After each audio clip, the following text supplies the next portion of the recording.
성령께서 슬퍼하실 때 성령님의 인격에 대한 연구를 좀 더 깊이 하려고 합니다. 아마도 여러분이 지금까지 알았던 성령과의 또 다른 면을 보게 될 것입니다. 그것은 성령님의 민감하심입니다. 모든 새들 중에서 가장 온유한 새인 비둘기에 성령님이 비유된 이유 중 하나가 바로 그 때문입니다. 삼위일체의 강력한 권능이신 성령의 능력을 알게 되고 성령께서 친히 우리를 보호하시고 계심을 아는 것은 놀라운 일입니다. 여러분과 내가 성령님과 놀라운 교제를 가질 수 있다는 사실을 알았습니다만 그 교제는 우리의 이해력을 초월한 것입니다. 더구나 성령은 영적인 것들에 대한 우리의 위대한 교사이시며 모든 진리를 계시해 주시는 분이시기도 하다는 사실을 알고 있습니다. 그러나 여러분이 알아야 하는 것은 이 성령님의 인격에는 또 다른 면이 있어서 성령님은 슬픔을 당하실 수 있다는 것입니다. 그 사실과 관련 있는 말씀이 있습니다. 그렇지만 우리는 하나님의 말씀을 그 문맥으로부터 감히 벗어나게 하지 않기 위해 먼저 에베소서 4장 1절부터 2절까지 시작하기로 하겠습니다. 그러므로 주 안에서 같이 내가 너희를 권하노니 너희가 부르심을 입은 부름에 합당하게 행하여 모든 겸손과 온유로 하고 오래 참음으로 사랑 가운데서 서로 용납하고 여기서 중단하기로 하겠습니다. 왜냐하면 이러한 성령의 열매는 오늘날 많은 그리스도인들 생활에서도 또 그리스도교 교계에서도 매우 결여되어 있기 때문입니다. 성령으로 충만하다고 스스로 자칭하는 사람들의 삶에도 질투의 죄가 종종 드러납니다. 온유의 참된 의미를 알지 못하는 사람들이 오늘날 많이 있습니다. 겸손은 그리스도인의 모든 은혜 중에서도 가장 위대한 것 가운데 하나지만 이것도 결여되어 있고 우리의 영적인 완고함을 너무도 자주 보게 됩니다. 또 겸손, 온유, 오래 참음, 사랑을 보게 되는 경우는 거의 없습니다. 다음 부분을 읽어보겠습니다. 예배소서 4장 3절입니다. 평안에 매는 줄로 성령의 하나 되게 함을 힘써 지키라. 거듭남에는 중요한 의미가 있습니다. 예수님의 발자취를 따라 자기 십자가를 지고 예수님을 따라가는 것에는 중요한 의미가 있습니다. 분명히 예수님이 져야 하는 십자가가 있었으며 그 십자가 위에서 죽으심이 있었던 것과 동일하게 거듭난 한 사람 한 사람에게도 분명히 십자가는 존재하는 것입니다. 우리가 겸손과 온유함과 오래 참으로 그분을 뒤따르고 서로 사랑하며 평안을 매는 줄로 성령의 하나 되게 하심을 지키려 한다면 자신에 대하여 반드시 죽어야 합니다. 몸이 하나요 성령이 하나이니 이와 같이 너희가 부르심이 한 소망 안에서 부르심을 입었느니라. 주도 하나이요 믿음도 하나이요 세례도 하나이요. 예배소서 4장 4절에서 5절. 당신은 어느 것이 진정한 교회입니까? 라고 물어볼지도 모르겠습니다. 많은 교단이 있으며 도시의 모퉁이마다 교회가 있습니다. 그러나 주 예수 그리스도만이 나의 교회라고 말할 수 있습니다. 여러 교단이 있고 다른 그리스도인들과 교제를 가질 수 있는 것은 매우 훌륭한 것입니다. 그러나 진정한 교회란 사실 그리스도의 몸입니다. 우리는 그분의 몸 안에서 태어났고 그분의 교회 안에서 태어났습니다. 5절에서 바울이 말하고 있는 것은 무슨 세례인지 살펴보겠습니다. 그것은 고린도전서 12장 1절에서 3절에서 언급되고 있는 것과 같은 세례입니다. 기억해 주십시오. 문목에서 뭔가를 끄집어내고 다서 그것으로부터 교리를 만들어내는 것은 불가능합니다. 바울이 어떤 세례를 말하고 있는가에 대해 답이 여기에 주어져 있습니다. 몸은 하나인데 많은 지체가 있고 몸의 지체가 많으나 한 몸인 과 같이 그리스도도 그러하니라. 우리가 유대인이나 헬라인이나 종이나 자유자나 다 한 성령으로 세례를 받아 한 몸이 되었고 또 다 한 성령이 마시게 하셨느니라. 고린도전서 12장 12절에서 13절. 이것은 예배소서 4장에서 언급되고 있는 것과 동일한 세례, 동일한 그리스도의 몸입니다. 주도 하나이요 믿음도 하나이요 세례도 하나이요 하나님도 하나이시니 곧 만유의 아버지시라. 만유에 계시고 만유를 통일하시고 만유 가운데 계시도다. 예배소서 4장 5절에서 6절. 그리고 예배소서 4장 26절에서 32절까지 읽어봅시다. 이 메시지의 처음에 내가 언급했던 부분이 나옵니다.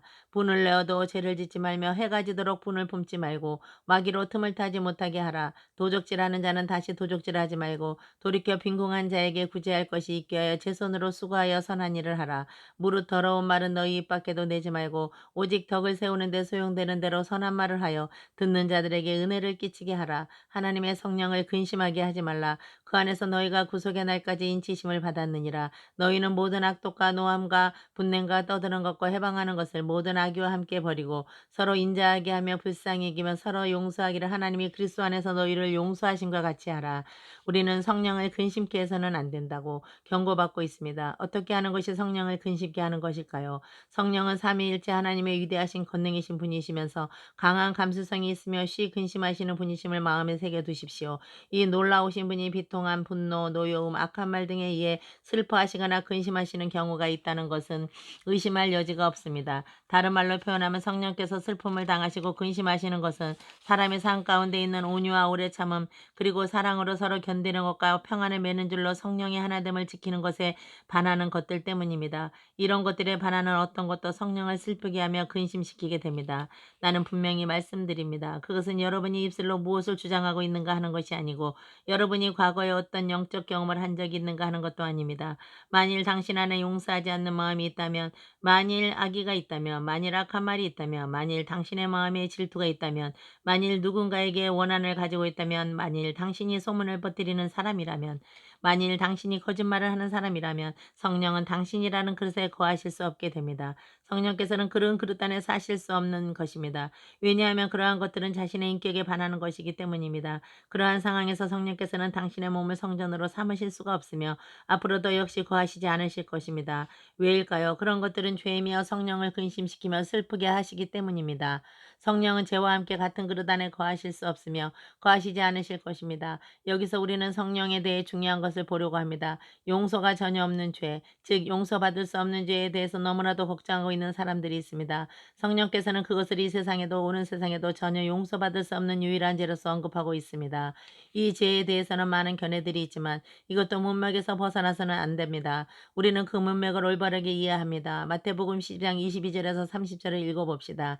그때에 귀신들러 눈멀고 벙어리 된 자를 데리고 왔거늘 예수께서 고쳐주심에 그 벙어리가 말하며 보게 된지라 무리가 다 놀라 가로되 이는 다윗의 자손이 아니냐 하니 바리새인들이 들고 가로되 이가 귀신의 왕 바알세불을 힘입지 않고는 귀신을 쫓아내지 못하느니라 하거늘 예수께서 저희 생각을 하시고 가라사대 스스로 분쟁하는 나라마다 황폐하여질 것이요 스스로 분쟁하는 동네나 집마다 서지 못하리라. 사단이 만일 사단을 쫓아내면 스스로 분쟁하는 것이니 그리하고야 저희 나라가 어떻게 서겠느냐. 또 내가 바알세불의 힘으로 귀신을 쫓아내면 너희 아들들은 누구를 힘입어 쫓아내느냐. 그러므로 저희가 너희 재판관이 되리라. 그러나 내가 하나님의 성령을 힘입어 귀신을 쫓아내는 것이면 하나님 나라가 이미 너희에게 임하였느니라. 사람이 먼저 강한 자를 결박하지 않고야 어떻게 그 강한 자의 집에 들어가 그 세간을 늑탈하겠느냐. 결박한 회야 늑탈하리라. 나와 함께 아니하는 자는 나를 반대하는 자요 나와 함께 모으지 아니하는 자는 해치는 자니라. 자 이것은 서로 관련된 문맥같이 계속되는 부분입니다. 바리새인들이 행하고 있던 것은 하나님과 성령의 역사를 마귀의 역사라고 하는 것이었습니다. 성령께서 예수님을 통하여 악마를 쫓아내고 눈 멀고 귀가 들리지 않던 사람이 치유받았습니다. 눈이 보이지 않고 말도 할 수 없었던 그 사람은 말도 하고 보기도 했기 때문입니다. 바리새인들은 저것은 악마의 역사다, 사단의 역사다라고 말했습니다. 예수님은 사단이 어떻게 사단을 쫓아낼 수 있느냐? 사단이 자기 자신을 적대하며 행하는 것이 된다고 대답하셨습니다. 그 문맥을 대조하면서 다음 부분을 읽어보십시오. 그러므로 내가 너에게 이르노니 사람의 모든 죄와 해방은 사하심을 얻되 성령을 해방하는 것은 사하심을 얻지 못하겠고 또 누구든지 말로 인자를 거역하면 사하심을 얻되 누구든지 말로 성령을 거역하면 이 세상과 오는 세상에도 사하심을 얻지 못하리라. 마태복음 12장 31절 32절. 전혀 시험받을 수 없는 죄가 하나 있습니다. 그것은 전혀 사함받을 수 없는 죄가 하나 있습니다. 그것은 성령에 대한 모독의 죄입니다. 사람들을 통하여 나타난 성령의 은사, 또 사람들의 삶 가운데서 드러난 하나님의 권능, 이러한 것은 하나님께서 복음을 확증하기 위해 의도된 최종적인 증거였습니다. 그러한 성령의 은사와 권능은 오늘날 여전히 계속되고 있으며 또 분명해져 있습니다. 누군가가 그러한 성령의 역사를 사단의 역사라고 할 때 그 사람은 이 세상에서도 오는 세상에서도 용서받을 수 없는 죄를 범하는 것입니다. 성령의 역사에 관해서 당신이 말하는 것에 주의하십시오. 당신이 용서받을 수 없는 죄를 범하는 일이 없도록 말입니다. 아멘.